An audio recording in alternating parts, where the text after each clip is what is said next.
इससे पहले अपन ने थार्मथवेट का जलवायु वर्गीकरण के बारे में आपको इस वीडियो के माध्यम से बताया था।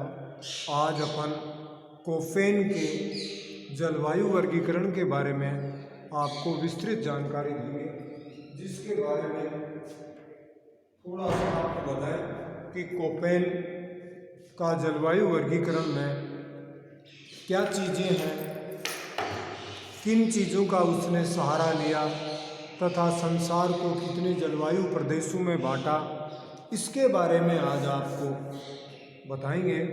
तो सबसे पहले तो मैं बात करूं कि कोफेन का विश्व की जलवायु वर्गीकरण मात्रात्मक व अनुभविक था। उसने दो प्रणालियों का सहारा लिया, मात्रात्मक और अनुभविक रूप से उसने संसार की जलवायु का वर्गीकरण किया। कोफेन द्वारा जलवायु का वर्गीकरण सर्वप्रथम 1900 में प्रस्तुत किया गया था, परंतु उसके बाद उसने उसका फाइनल रूप 1931 में तैयार किया।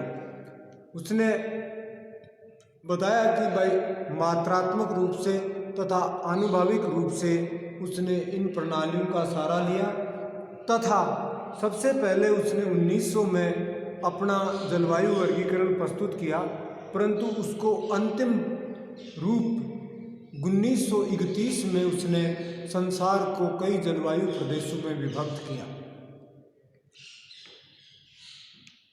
कोफेन के अनुसार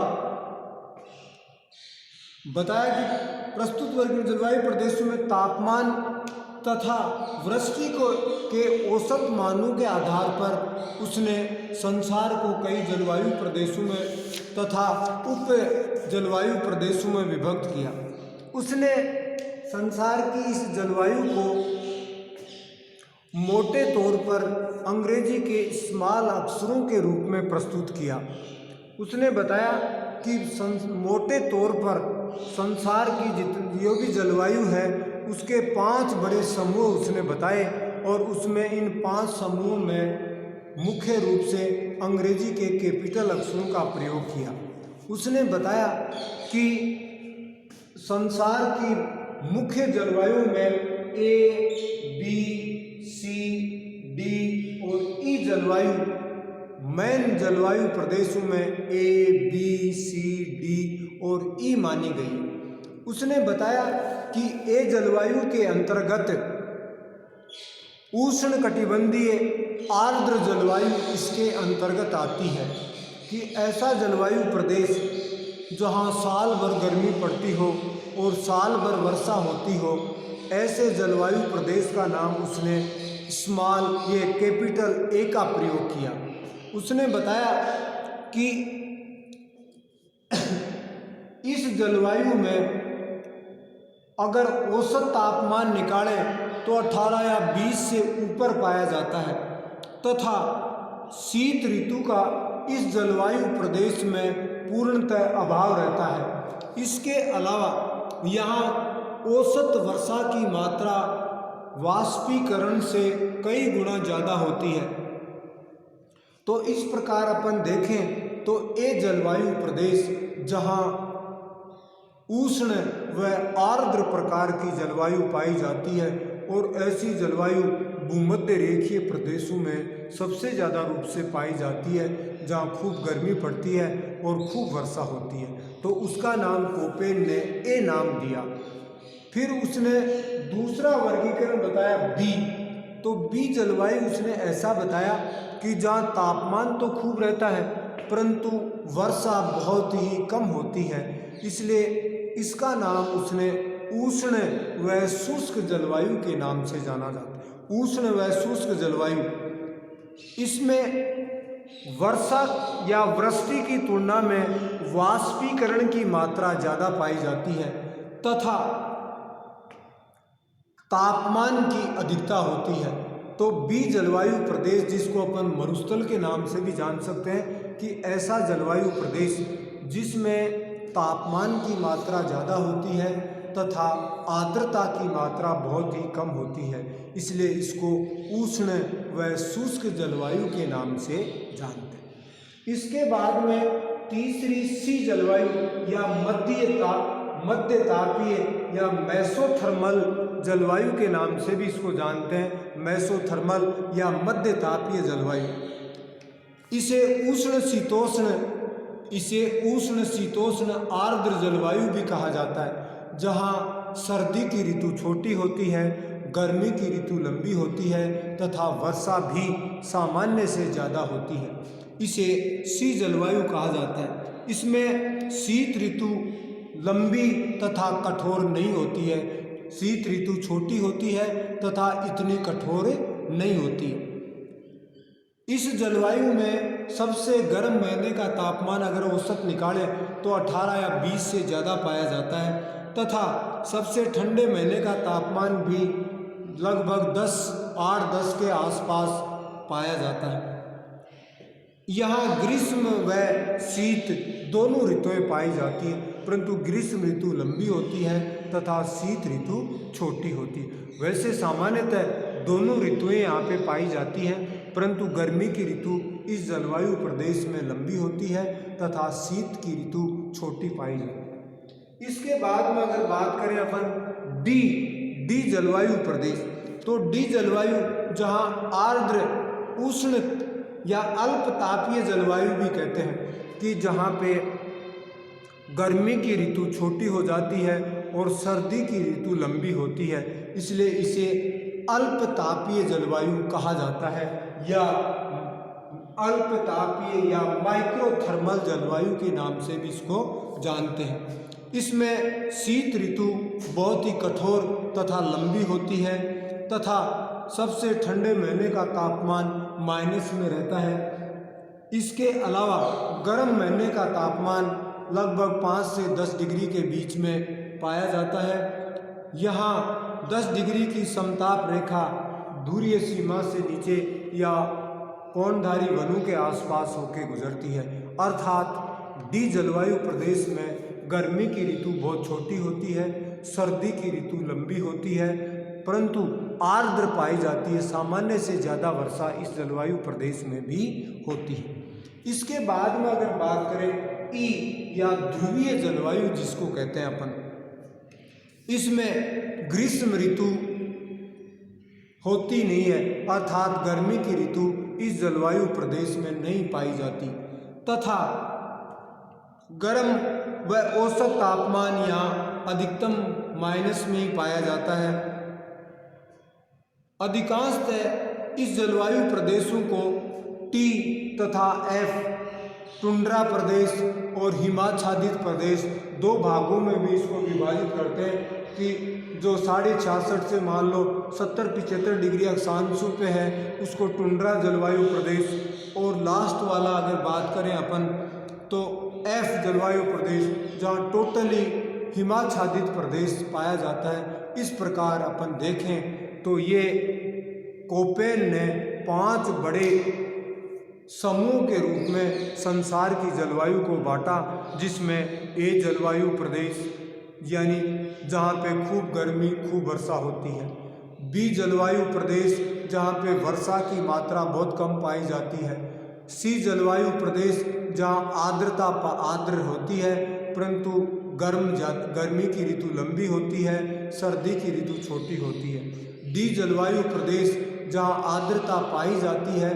परंतु सर्दी की ऋतु लंबी होती है और गर्मी की ऋतु छोटी होती है, और ई जलवायु प्रदेश जहाँ गर्मी की ऋतु समाप्त हो जाती है और सर्दी की बहुलता पाई जाती है, और यहाँ भी ध्रुवीय प्रदेशों में, टुंड्रा प्रदेशों में जहाँ पे लगातार बर्फ जमी रहती है।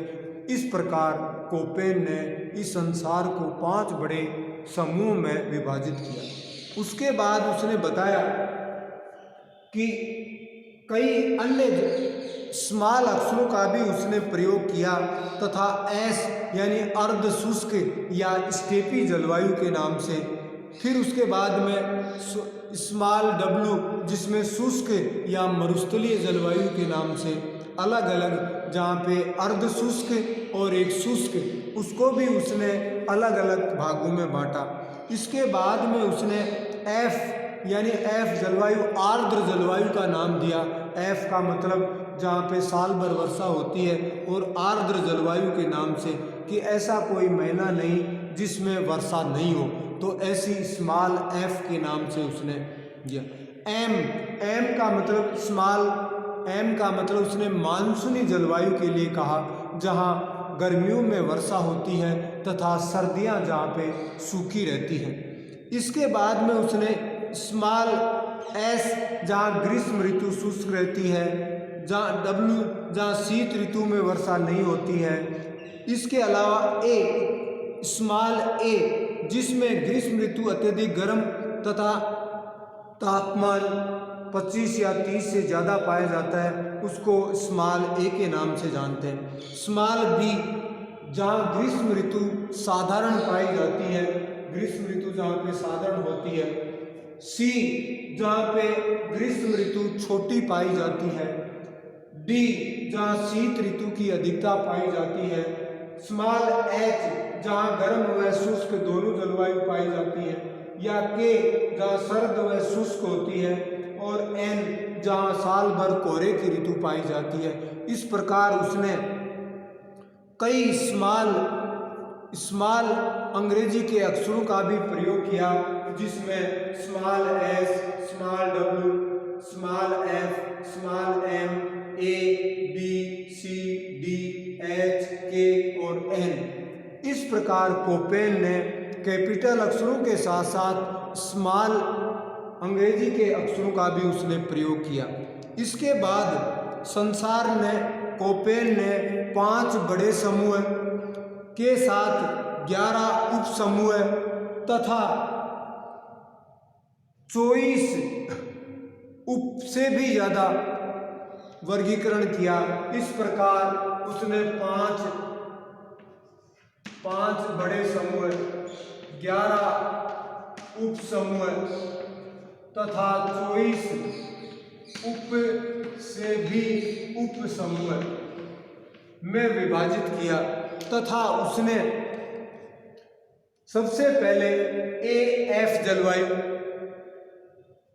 जिसमें अयनवर्तीय वर्षा वन के नाम से अपन जानते हैं, सभी ऋतुओं में वर्षा होती है। एम जलवायु का मतलब अयनवर्तीय मानसूनी जलवायु जिसको अपन कहते हैं। AW जिसको सवाना के नाम से जानते हैं, AW सवाना। BSS जिसमें अयनवर्तीय स्टेप्स या स्टेपीज जलवायु के नाम से जानते हैं। BSK जिसको अपन शीतोष्ण कटिबंधीय स्टेपीज के नाम से जानते हैं, BSK। फिर BWH उष्ण मरुस्थल के नाम से जानते हैं। इस प्रकार उसने संसार को अलग अलग BW के शीतोष्ण मरुस्थल के नाम से अपन जानते हैं। CFA उष्ण कटिबंधीय या शीत ऋतु सामान्य। फिर उसके बाद में CFB जलवायु, CFC जलवायु, CSA जलवायु, CSB जलवायु, CWG जलवायु, CWB जलवायु, A जलवायु, B जलवायु, DFA जलवायु, DFB जलवायु, DFC जलवायु, DFD जलवायु, DWA जलवायु, DWB जलवायु, DWC जलवायु और DWD जलवायु। इसके बाद में उसने ET जलवायु और EF जलवायु। इस तरह अंग्रेजी के जो 5 बड़े समूह थे उनको उसने 24 उप विभागों में भी उसने इस जलवायु प्रदेशों का विभाजन किया। इस तरह से कोपेन ने 5 बड़े इस संसार की जलवायु को 5 बड़े समूह में, 11 उप समूह में तथा 24 उप से भी उप समूह में इस जलवायु यानी संसार की जलवायु को विभाजित किया।